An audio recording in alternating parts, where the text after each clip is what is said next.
चलिए तो हम लोग सेल्यूलोज कंटिन्यूड करते हैं।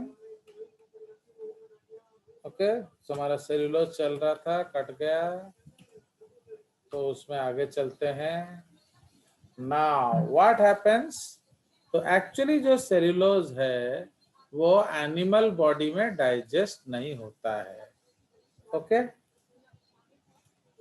so there is no cellulose digestion in any animal's body by their own enzymes. This is because animals have alpha amylases. Okay, animals have alpha amylases, whereas cellulose has beta bond. Okay, alpha amylases cannot digest beta bonds. ठीक है, तो इसलिए generally हमारा कोई भी animal, चाहे गाय क्यों ना हो, है, any animal they cannot digest क्या, cellulose. Hence, herbivores need to have symbiotic association. Okay, hence herbivores need to have symbiotic associations with the क्या, hence herbivores need to have symbiotic associations with the monerans and some protozoans that have, okay, and some protozoans that have क्या, beta glucosidases, okay, like cellulase. Okay, तो इसीलिए जिसमें beta bond होगा, तो इस okay, hence herbivores need to have symbiotic association with monerans and some protozoans that have, okay. Now cattle या ruminants have these associations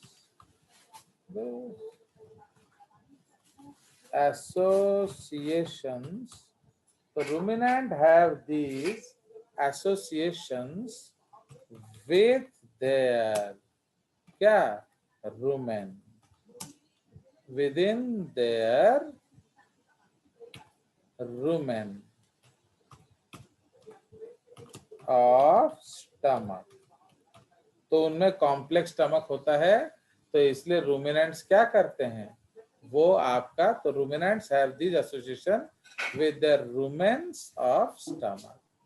Okay, so within the rumen of stomach, here the microbes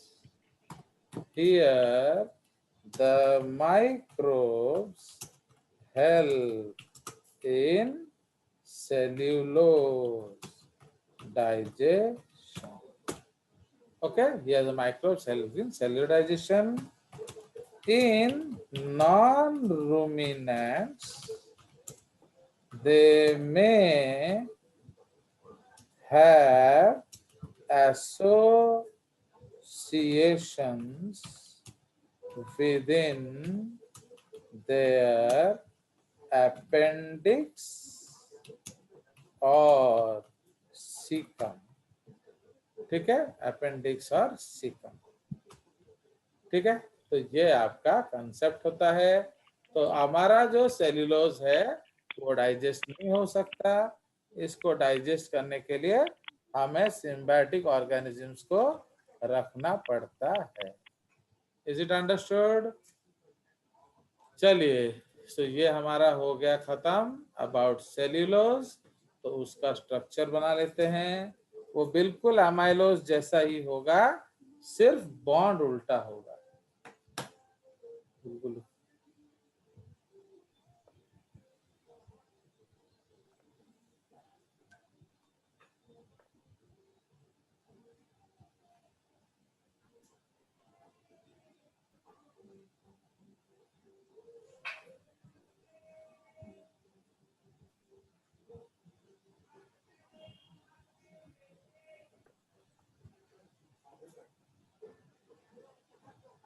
समझ में आया? तो ये आपका cellulose का repeating unit है। And ये कौन सा बॉन्ड है? Beta 1 to 4। समझ में आया? तो ये जो बॉन्ड है ये बार बार रिपीट करता जाएगा। चलिए, तो उसके बाद एक और एग्जांपल मैं आपको लास्ट करा देता हूं, that is chitin.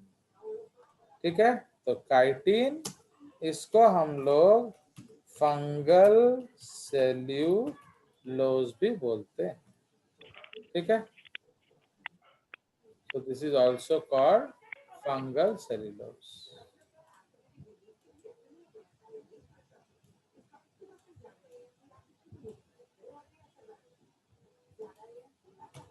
Now chitin में क्या है? तो it is a homopolymer of क्या? NAG, N-acetyl glucosamine, and they are also linked by beta 1,4 glycosidic bonds. ठीक है, तो ये भी बीटा 1,4 ग्लाइकोसाइडिक बॉन्ड्स होता है। Now they form the cell wall of क्या? They form the cell wall of, बोले क्या? Fungus and also make the क्या? Exoskeletons of arthropods.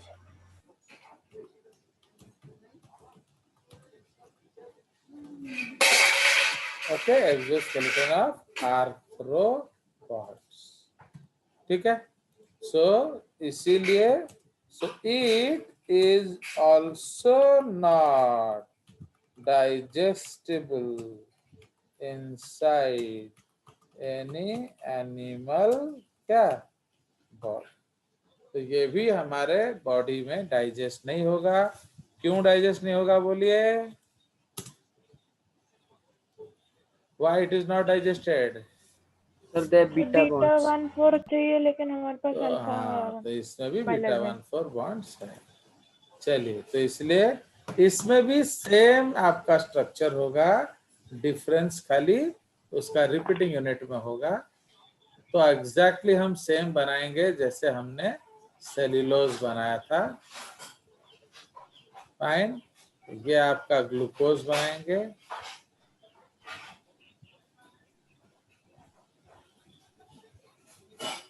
Okay, beta 1,4, फिर एक का आपको बनाएंगे क्या?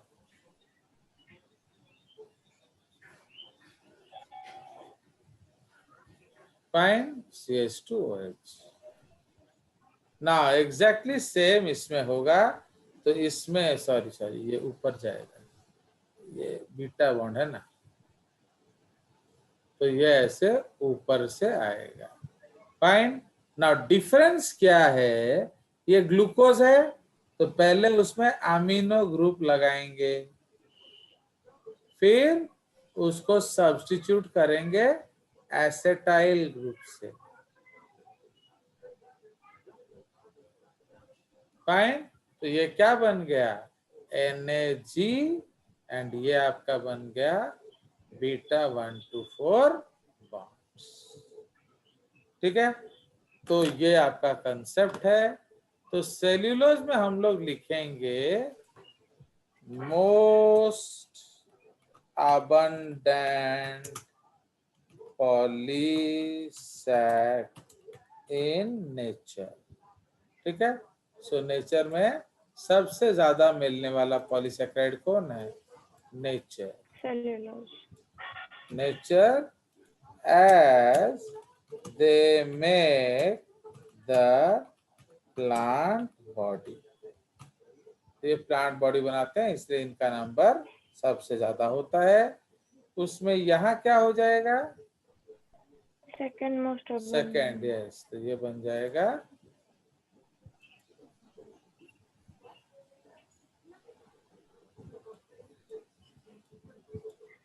so they are the second most abundant polysaccharide in nature, okay, after cellulose।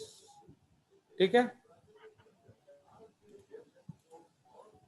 Fine. सो ये हमारा हो गया कार्बोहाइड्रेट्स खत्म।